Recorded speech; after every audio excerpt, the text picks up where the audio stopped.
الحمد لله الذي زين النبيين بحبيبه المصطفى ومن على المؤمنين بنبيه المجتبى والصلاة والسلام على سيدنا ومولانا محمد خير الورى وعلى آله وأصحابه المتأدبين بالتقوى أما بعد فأعوذ بالله من الشيطان الرجيم بسم الله الرحمن الرحيم قال الله تبارك وتعالى في القرآن المجيد والفرقان الحميد ولا تحسبن الذين قتلوا في سبيل الله أمواتا بل أحياء عند ربهم يرزقون آمنت بالله صدق الله مولانا العظيم وصدق رسوله النبي الكريم الأمين إن الله وملائكته يصلون على النبي يا أيها الذين آمنوا صلوا عليه وسلموا تسليما صلاة والسلام عليك يا سيدي يا رسول الله وعلى آلك وأصحابك يا سيدي يا حبيب الله صلاة والسلام عليك يا سيدي يا رسول الله وعلى آلك وأصحابك يا سيدي يا رحمة للعالمين زمین میلی نہیں ہوتی زمن میلا نہیں ہوتا زمین میلی نہیں ہوتی زمن میلا نہیں ہوتا محمد کے غلاموں کا کفن میلا نہیں ہوتا محمد کے غلاموں کا کفن میلا نہیں ہوتا جو نام مصطفیٰ چومے نہیں دکھتی کبھی آنکھیں جو نام مصطفیٰ چومے نہیں دکھتی کبھی آنکھیں پہن لے پیار جو ان کا بدن میلا نہیں ہوتا پہن لے پیار جو ان کا بدن میلا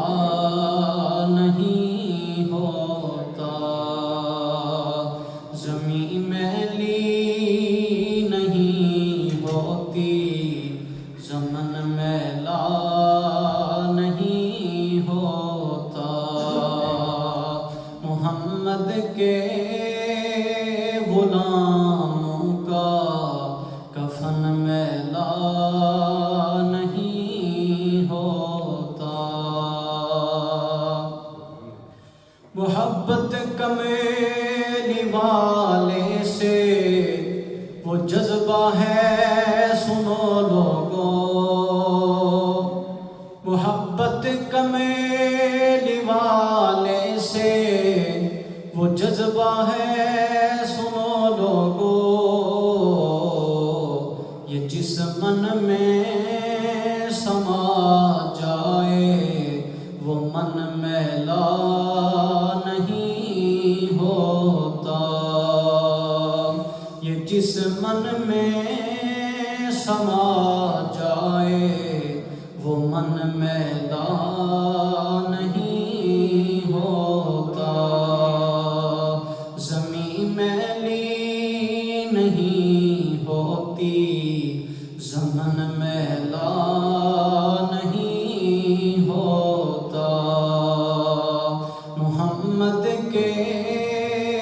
غلاموں کا کفن میلا نہیں ہوتا، گلوں کو چوم لیتی ہیں سحر نم شب نمی قطرے، گلوں کو چوم لیتی ہیں سحر نم شب نمی قطرے، نبی کی نعت سن لے تو چمن میلا نہیں ہوتا، نبی کی نعت سن لے تو چمن میلا نہیں ہوتا، زمین میلی نہیں ہوتی، زمن میلا نہیں ہوتا، محمد کے غلاموں کا کفن میلا نہیں ہوتا۔ حمد و ثناء کے بعد تمام تر تعریفیں اس وحدہ لا شریک کے لیے ہیں کہ جس مالک ارض و سماوات نے اس تمام جہان کو پیدا کیا، اور کروڑوں درود و سلام ہو مصطفیٰ کریم کی ذات والا صفات پر کہ جن کے وسیلہ سے یہ ساری کائنات مرد وجود میں آئی۔ حضرات محترم، ماہ شوال المکرم رواں دواں ہے، اور 15 شوال المکرم 3 ہجری کو حق و باطل کے درمیان ایک عظیم معرکہ ہوا جسے غزوہ احد کہا جاتا ہے، اور یہ احد پہاڑ کے دامن میں یہ جنگ لڑی گئی، یہ غزوہ ہوا، اسے غزوہ احد کہا جاتا ہے۔ اور یہ احد پہاڑ کے جو مدینہ منورہ میں شمال کی جانب واقع ہے، بہت سے خوش نصیب لوگوں نے اس پہاڑ کی زیارت بھی کی ہے، اور یہ وہ عظیم پہاڑ ہے کہ جس کے متعلق حضور نے فرمایا ھذا جبل یحبنا و یحبہ، کہ یہ احد پہاڑ ہم اس سے محبت کرتے ہیں، یہ ہم سے محبت کرتا ہے۔ اور محققین فرماتے ہیں کہ یہاں پر پہاڑ کی محبت کو حقیقت پر محمول کرنا بہتر ہے، یعنی کہ جمادات بھی، یعنی کہ پہاڑ، پتھر اور درخت بھی حضور سے محبت فرمایا کرتے تھے۔ بعض روایات میں آتا ہے کہ پتھر حضور کو سلام کرتے تھے، اور ایک لکڑی کا وہ جس کے ساتھ حضور ٹیک لگا کر خطبہ ارشاد فرمایا کرتے تھے، اب وہ حضور کی جدائی میں رونے لگا۔ ایک لکڑی ہے، جمادات ہے، مگر وہ حضور کی محبت کو سمجھتے ہیں، پتھر حضور کی محبت کو سمجھتے ہیں، تو حضور نے فرمایا کہ یہ احد پہاڑ ہم سے محبت کرتا ہے، ہم اس سے محبت کرتے ہیں۔ اور وہ لکڑی کا منبر کہ جو حضور کی جدائی میں رونے لگا، اب لوگوں نے اس کے رونے کی آواز کو بھی سنا، تو پتہ چلا کہ یہ جمادات، پتھر، درخت، ہر چیز حضور کو پہچانتی ہے اور حضور سے محبت کرتی ہے۔ اس جنگ احد میں بے شمار صحابہ کرام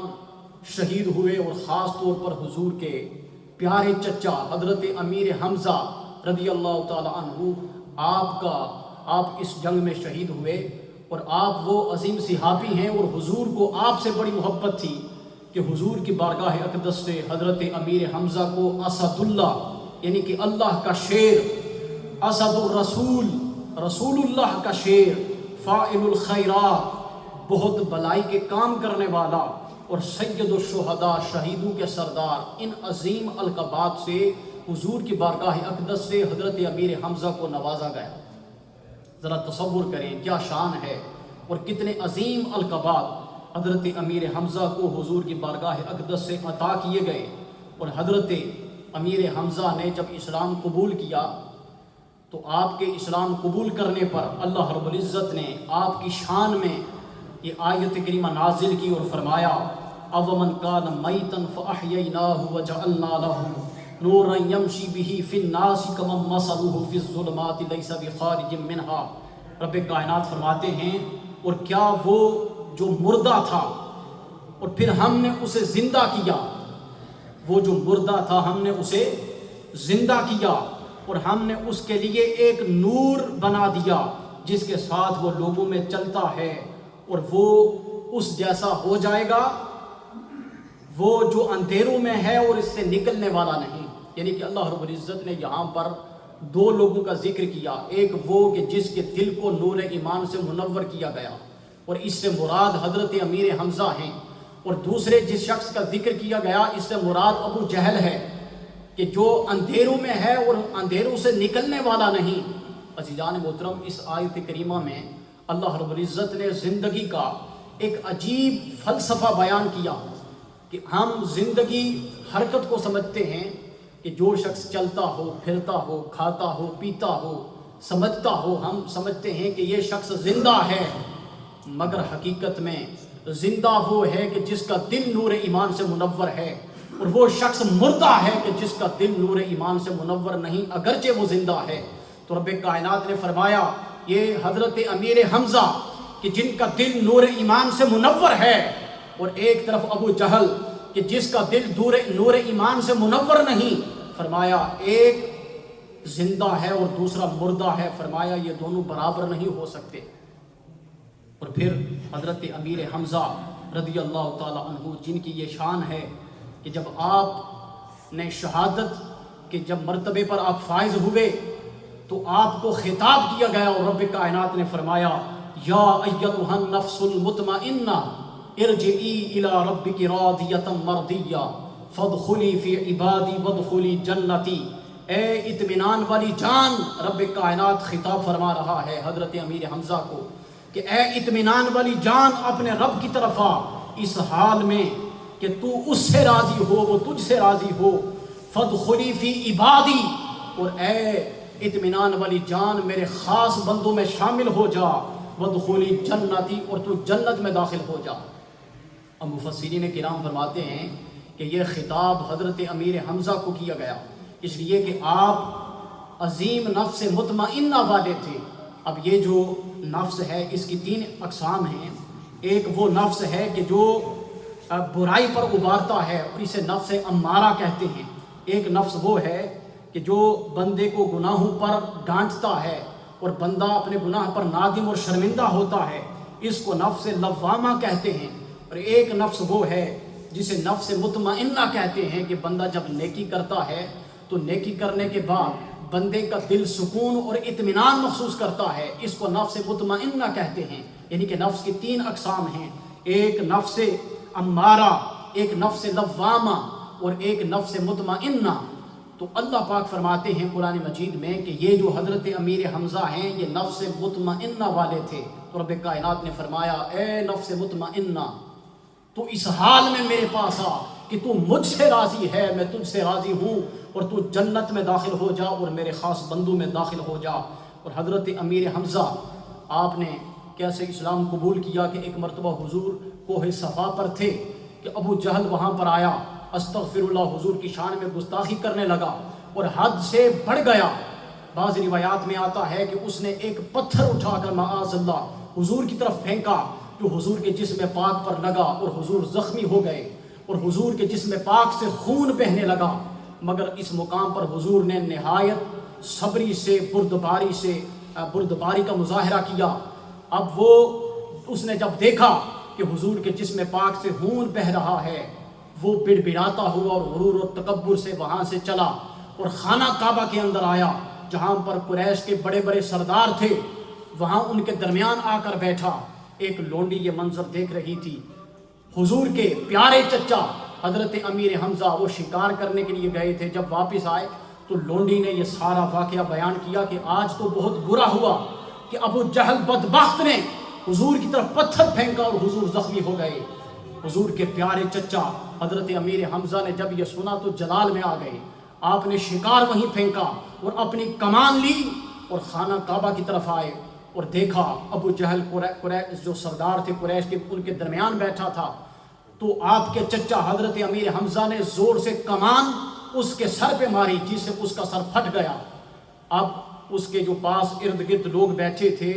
وہ اس کی مدد کے لیے اٹھے تو ابو جہل نے روک دیا. اس نے کہا کہ یہ میری غلطی ہے، میں نے اس کے بھتیجے کے ساتھ بڑی زیادتی کی ہے. اب حضرت امیر حمزہ وہ بدلہ لینے کے بعد حضور کی بارگاہ اقدس میں آئے اور جب آپ نے